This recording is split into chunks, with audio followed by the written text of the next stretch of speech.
अब बेटे derive the formula of potential energy. तो पोटेंशियल एनर्जी क्या होता है बेटे, देखो एक बॉडी है यहां पड़ी है, उसका मास m है, उसको मैं थोड़ा सा ऊपर लेके जाता हूं, h हाइट ऊपर ले जाता हूं। जब मैं हाइट ऊपर लेके जाऊंगा तो मेरे को कुछ कम काम करना पड़ेगा, I have to do some work.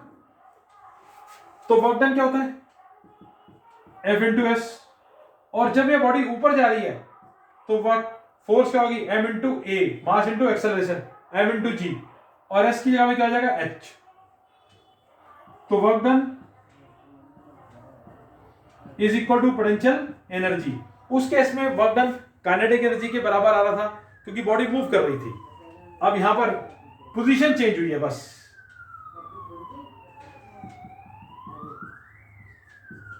यह डेरिवेशन है पोटेंशियल एनर्जी की, आती नहीं है पेपर में, बहुत कम आई हुई है, चांस कम है इसका आने का, बट फिर भी आप कर लो पोटेंशियल एनर्जी। ठीक है जी। अब उसके बाद है बेटे हमारा इसके ऊपर बेस्ड न्यूमेरिकल्स है, पोटेंशियल और काइनेटिक एनर्जी के ऊपर। ठीक है, मैं ना एक काम करता हूं, आज चैप्टर खत्म कर देता हूं, रिवाइज करा देता हूं आपके एक तरीके से, फिर न्यूमेरिकल पार्ट हम एक क्लास में करेंगे सारे। ठीक है। अब उसके बाद बेटा अगला टॉपिक है हमारा conservation of energy.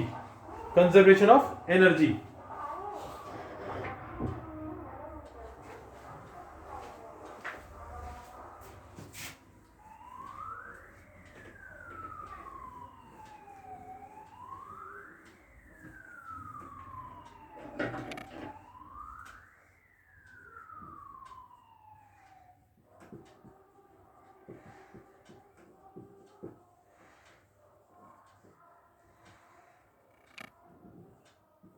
Law of conservation of energy.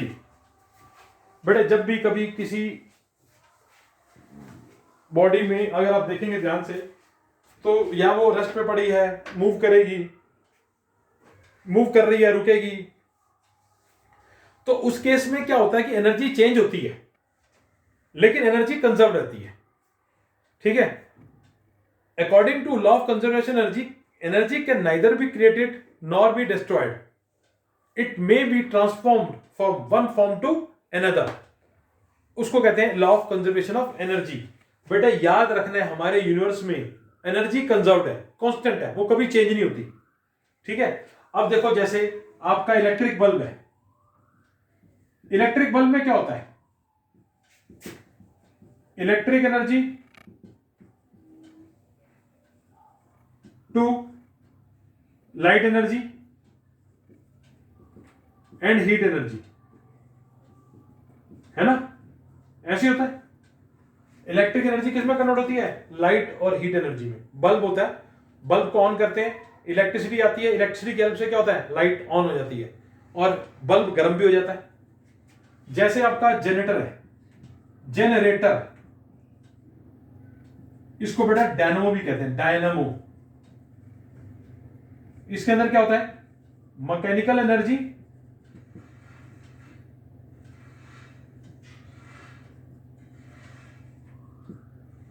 To electric energy, mechanical से इलेक्ट्रिक में होती है।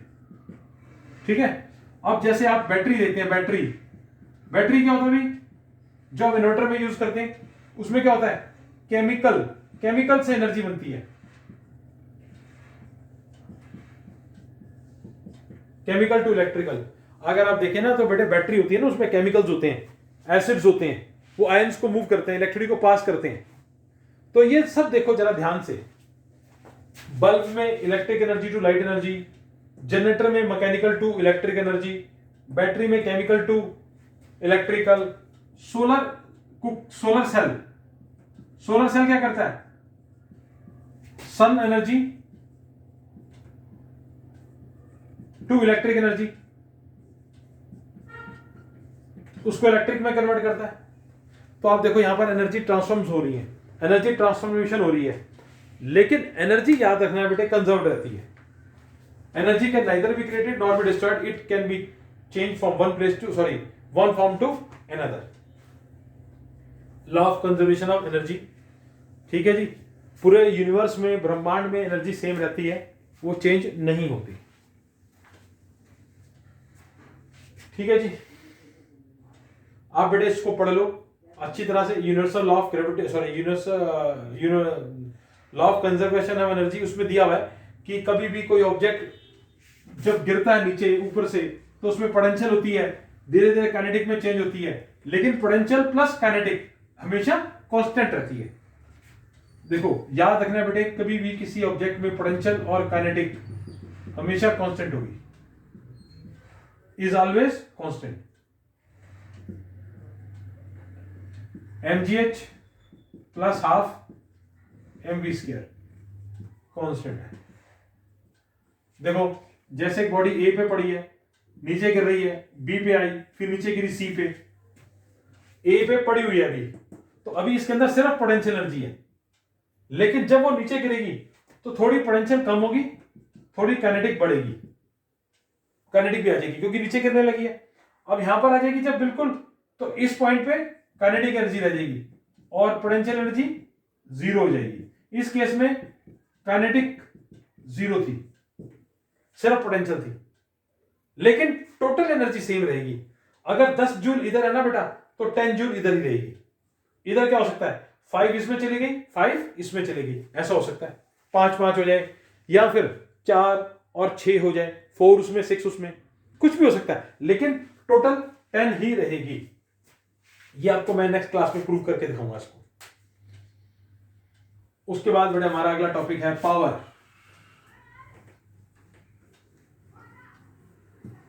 पावर क्या होता है बेटे,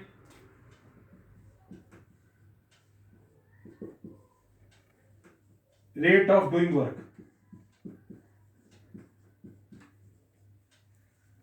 या फिर एनर्जी सप्लाइड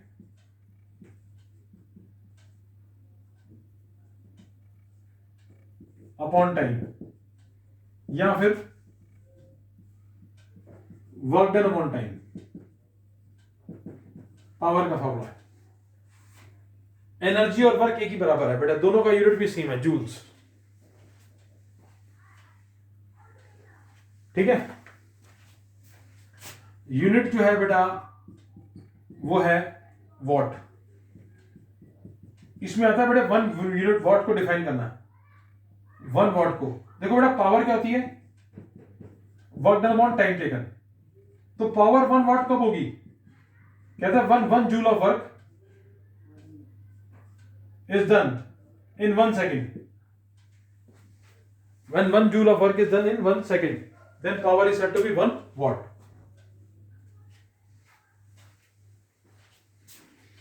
ठीक है जी। अब बेटे देखो इसमें ना, जब कभी भी आप यूज करेंगे तो उसका ना एक कमर्शियल यूनिट है पावर का, वो होता है किलोवाट आवर।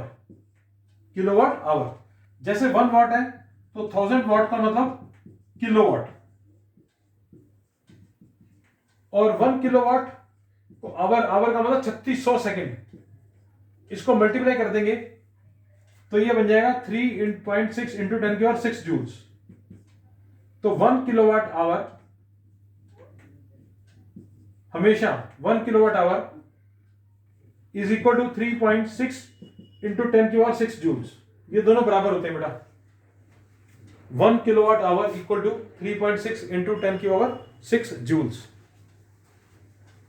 ये रिलेशन आता है बेटे एनर्जी का और कमर्शियल यूनिट का। ये एनर्जी है और एक कमर्शियल यूनिट है, इनका रिलेशन आता तो आपने ये लिखना है, 1 किलोवाट आवर इक्वल टू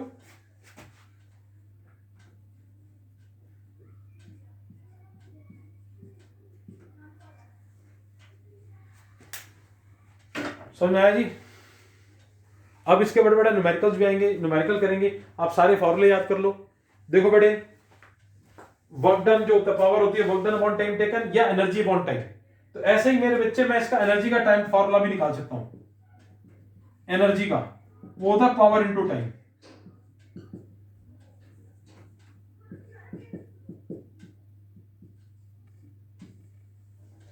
मैंने आपको एक थ्योरी दी है आपको, बेटा आप एक काम करें, आज सारा चैप्टर को रिवाइज करें, हम नेक्स्ट क्लास में न्यूमेरिकल्स करेंगे।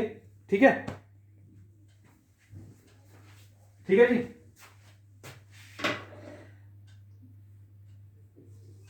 आप इसको कर लो, न्यूमेरिकल स्टार्टिंग से करेंगे। जो डेरिवेशन है वो तो मैंने करा दी है। एक डेरिवेशन आएगी कंजर्वेशन एनर्जी को प्रूव करके दिखाना है कि एनर्जी कंजर्व रहती है, वो मैं आपको नेक्स्ट क्लास में कराऊंगा। ठीक है, आज आप इतना करो, पूरा चैप्टर रीड करना है आपने अच्छी तरह से।